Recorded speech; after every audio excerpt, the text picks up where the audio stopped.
بسم اللہ الرحمن الرحیم۔ السلام علیکم دوستو، دنیا بھر کی خبروں میں آج آپ سنیں گے، لیکن اس سے پہلے اگر ہو سکے تو لائک، سبسکرائب اور بیل آئیکن کا بٹن ضرور دبا لیں، شکریہ۔ کورونا کی نئی قسم کے بھارت میں مزید کیسز سامنے آ گئے۔ چائنا میں مسلمانوں پر تشدد سے متعلق معلومات امریکہ کو کس نے پہنچائی؟ بھارت نئی دہلی اور ممبئی میں کرفیو لگانے کا فیصلہ۔ وہ شہر جہاں انڈا توڑو تو زردی سردی سے ہوا میں ہی جم جائے۔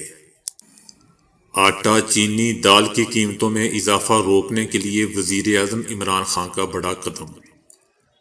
مودی حکومت کا ریاست آسام میں تمام دینی مدارس ختم کرنے کا بل منظور۔ امریکہ میں شوہر نے کورونا کی مریض بیوی کو مار کر خود بھی جان لے لی۔ چین چمگادڑوں کی غار تک جانے کی اجازت نہیں دے رہا۔ روتے ہوئے بچے کو چپ کروانے کا باپ کا انوکھا طریقہ۔ 4 سال کے بعد پاکستان کو شدید قحط سالی اور خشک سالی کا سامنا کرنا پڑ سکتا ہے۔ اسپین میں بچے کی پیدائش پر والدین کے لیے 4 ماہ کی چھٹیاں۔ دبئی میں ملازمت کے نئے مواقع۔ سائنسدانوں کا مشورہ کہ مونگ پھلی کو ابال کر کھانا چاہیے۔ تو آئیے چلتے ہیں اب خبروں کی تفصیل کی جانب۔ بھارت میں کورونا کی نئی قسم کے مزید 14 افراد میں تشخیص ہوئی ہے، جس کے بعد یہ تعداد 20 پر جا پہنچی ہے، جبکہ مزید اضافے کا خدشہ ظاہر کیا جا رہا ہے۔ پاکستان میں گزشتہ 24 گھنٹوں کے دوران ملک بھر میں مزید 2475 مثبت کیس رپورٹ ہوئے ہیں۔ اس طرح پاکستان میں ریگولر کورونا کے مصدقہ مریضوں کی تعداد 4,79,715 ہو چکی ہے، جبکہ بھارت میں گزشتہ روز کورونا کے مزید 21,822 کیسز رپورٹ ہوئے ہیں، جس کے بعد مجموعی کیسز کی تعداد 1 کروڑ سے تجاوز کر گئی ہے۔ بھارت میں تمام صوبوں کو ہدایت جاری کی گئی ہے کہ وہ اس دوران کڑی نگرانی رکھیں، کیونکہ لوگوں کے بڑے ہجوم کی وجہ سے کورونا کے تیزی سے پھیلنے کے خدشات ہیں۔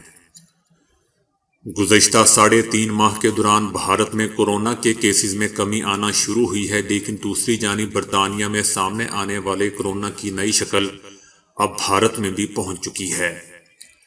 جہاں 20 کیسز رپورٹ ہوئے ہیں، بھارت نے برطانیہ کے لیے 7 جنوری تک پروازوں پر پابندی عائد کر رکھی ہے۔ چائنا میں یغور مسلمانوں پر ہونے والے مظالم کے متعلق معلومات امریکہ اور برطانیہ کو کس نے دی؟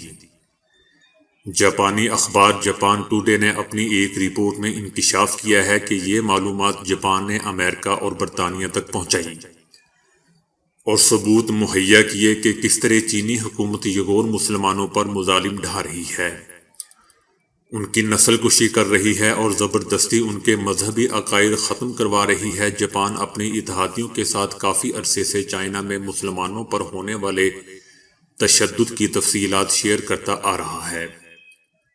چائنا کے حراستی مراکز، جن میں لاکھوں مسلمانوں کو دوبارہ تعلیم کے نام پر قید رکھ کر ان پر ظلم کیا جا رہا ہے، ان کی تفصیلات اور ثبوت بھی جاپان ہی نے امریکہ اور برطانیہ کو دیے تھے۔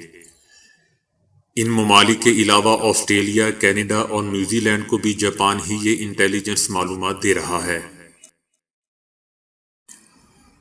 بھارتی دارالحکومت نئی دہلی اور ممبئی میں سال نو کا آغاز کرفیو سے ہوا۔ بھارت میں کورونا کی نئی قسم کے کیسز سامنے آنے کے بعد نئی دہلی اور ممبئی میں نئے سال کے آغاز پر کرفیو نافذ کرنے کا فیصلہ کیا گیا تھا، جبکہ دیگر ریاستوں میں بھی سخت پابندیاں لگائی گئی ہیں۔ نئی دہلی میں کل اور آج 1 جنوری کو کرفیو رات 11 تا صبح 6 بجے تک نافذ رہے گا، جبکہ ممبئی میں بھی انہی اوقات میں کرفیو نافذ کیا جائے گا۔ بھارت کے دونوں شہروں میں رات 11 بجے کے بعد نئے سال کے اجتماعات پر بھی پابندی عائد کی گئی ہے۔ دوستو، یاد رہے کہ بھارت دنیا بھر میں کورونا سے متاثرہ دوسرا بڑا ملک ہے، جہاں کیسز کی تعداد 1 کروڑ 2 لاکھ سے زائد ہے، جبکہ ہلاکتیں 1.5 لاکھ کے قریب ہیں۔ روس کے بعد شہر دنیا کے سرد ترین شہروں میں شمار ہوتے ہیں، جہاں ان دنوں درجہ حرارت اتنا گر چکا ہے کہ سن کر ہی آدمی ٹھٹھرنے لگ جائے۔ روسی علاقے سائبیریا کے ایک شہر جہاں سے ایک آدمی نے کچھ ایسی تصاویر انٹرنیٹ پر پوسٹ کی ہیں کہ تہلکہ مچ گیا۔ اس صارف کی طرف سے پوسٹ کی گئی تصاویر میں نوڈلز اور انڈے کی زردی کو ہوا میں منجمد ہوتے دکھایا گیا ہے۔ صارف بتاتا ہے کہ اس وقت میرے شہر میں درجہ حرارت -45 ڈگری سینٹی گریڈ ہو چکا ہے۔ یہاں اس وقت اتنی سردی ہے کہ انڈا توڑیں تو اس کی زردی بھی فوری ہوا میں ہی جم جاتی ہے۔ وہ لکھتا ہے کہ لوگوں کو اندازہ ہی نہیں ہے کہ سائبیریا میں موسم کیسا ہوتا ہے۔ وزیر اعظم عمران خان نے کہا ہے کہ آٹا، چینی، دال کی قیمتوں میں اضافہ روکنے کے لیے ہر قدم اٹھایا جائے گا۔ وزیر اعظم نے نیشنل سیکیورٹی ڈویژن کی طرف سے تیار کردہ online agri dashboard کی منظوری دے دی ہے جو اشیاء خورد و نوش کی قیمتوں پر نگرانی کرے گا۔ ڈیش بورڈ نہ صرف تصدیق شدہ کسی بھی بحران سے بچنے میں کلیدی کردار ادا کرے گا بلکہ ذخیرہ اندوزی اور منافع خوری کو روکنے میں بھی انتہائی مؤثر ثابت ہوگا۔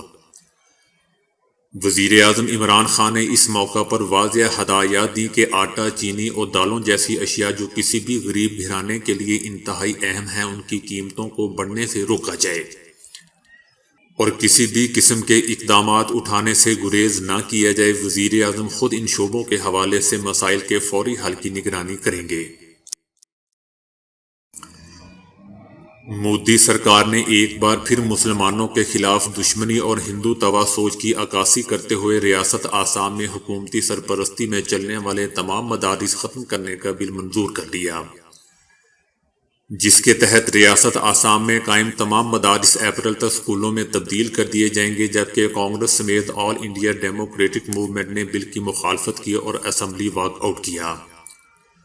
حزب اختلاف کی جماعتوں نے بل کی مخالفت کرتے ہوئے کہا کہ اس اقدام سے ملک میں مسلم مخالف جذبات کو مزید تقویت ملے گی۔ بل پاس ہونے کے بعد ریاست آسام میں تمام مدارس سیکولر اسکول میں تبدیل ہو جائیں گے جہاں طالب علم قرآن کی تعلیمات حاصل نہیں کر سکیں گے۔ امریکہ میں شوہر نے کورونا کا شکار بیوی کو گولی مار کر اپنی بھی زندگی کا خاتمہ کر لیا۔ اس نے اپنی بیوی کو سوتے ہوئے یہ کارروائی کی اور پھر بیوی کے سرہانے لیٹنے کے بعد خود کو بھی مار لیا۔ پولیس کا کہنا ہے کہ ابتدائی معلومات کے مطابق اس نے ممکنہ طور پر بیوی کو کورونا ہونے کی وجہ سے یہ حرکت کی۔ اس نے خود بھی کورونا کا ٹیسٹ کروایا تھا اور رپورٹ کا انتظار کر رہا تھا، جبکہ ان کی ساس کو بھی کورونا تھا۔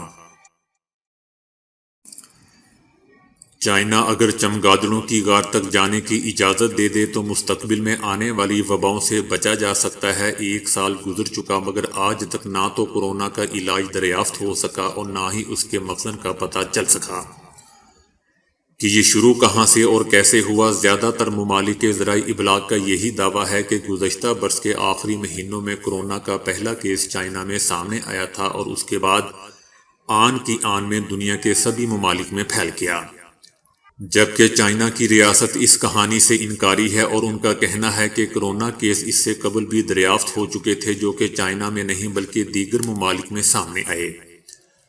تاہم سردست تو اس کا ملبہ چائنا کے شہر ووہان کے سر ڈالا گیا جہاں چائنا نے کرفیو لگا کر چند ماہ میں ہی شہر کو کورونا سے پاک کر دیا تھا، مگر باقی دنیا ابھی بھی اس موذی وبا سے مقابلہ کر رہی ہے۔ مگر یہ سوال آج بھی اپنی جگہ پر قائم ہے کہ کورونا کا موجب کیا چیز ہے اور یہ پھیلا کہاں سے، اور اگر اس کے سورس کا پتہ چل جائے تو ویکسین بنانے میں آسانی ہو جائے گی۔ اس خیال کو تقویت دی جا رہی ہے کہ اس کورونا کا سبب چمگادڑیں ہیں۔ ایک غار میں اس کورونا کی موجودگی کا پتہ چلا تھا مگر چائنا نے اس غار کو صحافیوں اور سائنسدانوں کے داخلے کے لیے بند کر دیا تھا۔ وہاں چمگادڑوں کے رہنے کی اماج گاہ ہے اور وہیں پر کورونا سامنے آیا تھا مگر چائنا کی حکومت نے سختی برتتے ہوئے وہاں کسی بھی شخص کو جانے سے منع کر دیا تھا۔ چائنا نے ہزاروں اہلکار سیکیورٹی وہاں پر مامور کر دیے تھے۔ چونکہ چینی حکومت کی طرف سے اس جگہ پر جانے پر پابندی ہے لہذا دنیا بھر کے صحافیوں اور سائنسدانوں کے لیے کورونا سے متعلق معلومات حاصل کرنا بلیک ہولز کے مترادف ہے۔ ایک ننھے سے بچے کو جتنا پیار اپنی ماں سے ہوتا ہے شاید اتنا باپ سے نہیں، کیونکہ ہر وقت وہ ماں کے ساتھ وقت گزارتا ہے، جبکہ باپ ایک مخصوص وقت پر ہی بچے کے ساتھ کھیلتا اور پیار کرتا ہے۔ ماں کا ایک بچے سے کیا رشتہ ہوتا ہے، اس بات کا اندازہ سوشل میڈیا پر وائرل اس تصویر سے بخوبی لگایا جا سکتا ہے کہ وائرل تصویر میں دیکھا جا سکتا ہے کہ باپ نے اپنے بچے کو دودھ پلانا چاہا تو اس نے انکار کر دیا اور رونے لگا، جس کے باعث باپ کو ماں کی تصویر چہرے پر لگا کر بچے کو دودھ پلانا پڑا۔ باپ نے سمارٹ ٹیپ کو اپنے چہرے پر باندھا اور اس کے سامنے بچے کی ماں کی تصویر لگا لی۔ بچے نے مسکراتے ہوئے اپنی ماں کے چہرے کی طرف دیکھا اور اسے چھونا شروع کر دیا۔ اس دوران اس کے والد نے دودھ کی بوتل بچے کے منہ میں دے دی اور بچے نے ہنسی خوشی دودھ پینا شروع کر دیا۔ اس پوسٹ پر ایک صارف نے لکھا کہ بچے کو دھوکہ دینا ابھی سے سکھایا جا رہا ہے، جبکہ دوسری طرف ایک اور صارف نے اس کا جواب دیتے ہوئے کہا کہ بچے کو خوراک دینا ضروری ہے، اس لیے کچھ بھی کیا جا سکتا ہے۔ عالمی مالیاتی ادارے IMF کی جانب سے ایک رپورٹ جاری کی گئی ہے جس میں انکشاف کیا گیا ہے کہ پاکستان اس وقت شدید آبی قلت کی جانب بڑھ رہا ہے، اور 1947 سے لے کر پاکستان کے آبی ذخائر میں 4000 کیوسک میٹر کمی آئی ہے، جس کی بدولت پاکستان آبی قلت کے شکار ممالک کی فہرست میں تیسرے نمبر پر آ گیا ہے۔ IMF کی رپورٹ کے مطابق 1947 میں پاکستان آبی ذخائر سے مالا مال ملک تھا اور پاکستان میں آبی ذخائر 5000 کیوسک میٹر تھے، جو اب کم ہو کر صرف 1000 کیوسک میٹر تک رہ گئے ہیں، جو ایک تشویشناک امر ہے اور ملک کی وسیع پیمانے پر زرعی تباہی کا باعث بن سکتا ہے۔ دوستو، بھارت آبی جارحیت کرتے ہوئے بین الاقوامی معاہدوں کی خلاف ورزی کرتے ہوئے زبردستی دریائے چناب کا پانی روک کر استعمال کر رہا ہے، جس کی وجہ سے پاکستان میں شدید آبی قلت پیدا ہو رہی ہے، اور بھارت آبی جارحیت کے ذریعے پاکستان کی زراعت کو تباہی کی طرف دھکیلنا چاہتا ہے، اور اگر پاکستان میں قلت کو دور کرنے کے لیے مناسب منصوبہ بندی نہ کی گئی تو 2025 تک پاکستان کو شدید قحط سالی اور خشک سالی کا سامنا کرنا پڑ سکتا ہے، جس سے پاکستان کی غذائی ضروریات پوری کرنا ناممکن ہو جائے گا۔ دوستو، یاد رہے کہ بھارت کی جانب سے دریائے چناب کا پاکستان کے حصے کا پانی زبردستی ڈیمز بنا کر استعمال کیا جا رہا ہے، اور جب بھارت میں شدید بارشوں کی وجہ سے سیلاب کا خطرہ پیدا ہوتا ہے تب بھارت کی جانب سے پانی کا ایک بڑا ریلا پاکستان کی جانب چھوڑ دیا جاتا ہے، جس کی وجہ سے پاکستان میں سیلاب تباہی مچا دیتا ہے۔ اسپین میں بچے کی پیدائش پر والدین کے لیے ریاست میں جنوری 2021 سے باپ بننے پر باپ کو بھی ماں کے برابر 4 ماہ کی چھٹیاں ملا کریں گی۔ اس طرح ماں اور باپ نئے مہمان کی آمد پر 4 ماہ کی تنخواہ کے ساتھ چھٹیوں سے لطف اندوز ہو سکیں گے، جبکہ اس سے قبل باپ کو بچے کی پیدائش پر صرف 2 ماہ کی چھٹی ہی ملا کرتی تھی۔ یاد رہے دوستو کہ یہ پیسے اسی شرط پر ملتے ہیں کہ والدین جاب کرتے ہوں اور ٹیکس بھی پے کرتے ہوں۔ متحدہ عرب امارات کی بڑی ریٹیل فرم لولو گروپ اس وقت متعدد نوکریوں کے لیے بھرتیاں کر رہا ہے۔ متحدہ عرب امارات میں نوکریوں کے لیے بھرتیوں میں اضافہ ہو رہا ہے۔ لولو گروپ کی جانب سے جن شعبوں میں اسامیاں خالی ہیں ان میں ٹیلی سیل، نرسز، باورچی، کیشیئر، جوس میکر، کسائی اور چھوٹی گاڑیوں کے ڈرائیور سمیت دیگر نوکریوں کے لیے واک ان انٹرویوز کیے جا رہے ہیں۔ یہ اسامیاں تمام ممالک کے باشندوں کے لیے کھلی ہیں۔ ان نوکریوں پر اپلائی کرنے کے لیے کم از کم 2 سالہ تجربہ ہونا چاہیے، جبکہ عمر کی حد 28 سے 35 سال ہو۔ یاد رہے دوستو کہ اپلائی کرنے کے لیے آخری تاریخ 10 جنوری 2021 ہے، جبکہ شرائط کے مطابق ان نوکریوں کے لیے اپلائی کرنے والے افراد متحدہ عرب امارات میں موجود ہوں اور ان کے پاس وزٹ یا رہائشی ویزا ہونا چاہیے۔ آپ لولو کی ویب سائٹ پر جا کر اپلائی کر سکتے ہیں۔ سردی کے موسم میں گرما گرم مونگ پھلی کھانے کا اپنا ہی مزہ ہے۔ مونگ پھلی چکنائی سے بھرپور ہوتی ہے، اسی وجہ سے اس کا تیل بھی نکالا جاتا ہے۔ مونگ پھلی کو غریبوں کا بادام کہا جاتا ہے۔ اس میں 28% تک لحمیات پائے جاتے ہیں، جبکہ اس میں فولاد، وٹامن ای، ڈی اور B6 کیلشیم پایا جاتا ہے۔ مونگ پھلی میں پائے جانے والے غیر تقسیدی اجزاء غذائیت کے اعتبار سے سیب، چقندر اور گاجر سے زیادہ طاقتور ہوتے ہیں۔ یہ اجزاء نہ صرف جلد کی خشکی دور کرتے ہیں بلکہ ہونٹوں کو گلابی کرنے میں اہم کردار ادا کرتے ہیں۔ اس کا وٹامن ڈی ہڈیاں اور دانت مضبوط بنا کر انہیں بیماریوں سے دور رکھتا ہے۔ مونگ پھلی میں موجود وٹامن سی سرطان کے خلاف لڑنے کی بھرپور صلاحیت رکھتا ہے۔ قدرتی فولاد خون کے نئے خلیات بنانے میں اہم کردار ادا کرتے ہیں۔ 100 گرام مونگ پھلی میں 1 کلو دودھ کے برابر لحمیات ہوتے ہیں۔ اس میں وٹامن کی مقدار گوشت کے مقابلے میں 1.3 گنا زیادہ ہوتی ہے۔ روزانہ تھوڑی مقدار میں مونگ پھلی کھانے سے نہ صرف دبلے پتلے لوگوں کا وزن بڑھنے لگتا ہے بلکہ باڈی بلڈنگ کرنے والوں کے لیے انتہائی غذائیت بخش ثابت ہوتی ہے۔ جدید تحقیق کہتی ہے کہ شوگر کے مریضوں کے لیے مونگ پھلی کا استعمال نہایت ہی مفید ہے۔ ڈاکٹروں کا کہنا ہے کہ مونگ پھلی کا استعمال انسولین استعمال کرنے والے افراد کے خون میں انسولین کی سطح برقرار رکھنے میں اہم کردار ادا کرتی ہے۔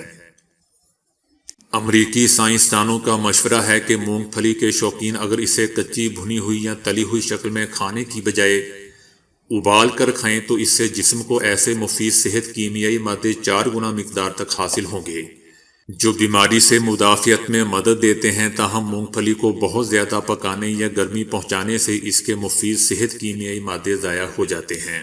تو دوستو آج کے لیے اتنا ہی۔ ویڈیو کو لائک اور شیئر کرنے کا بہت بہت شکریہ۔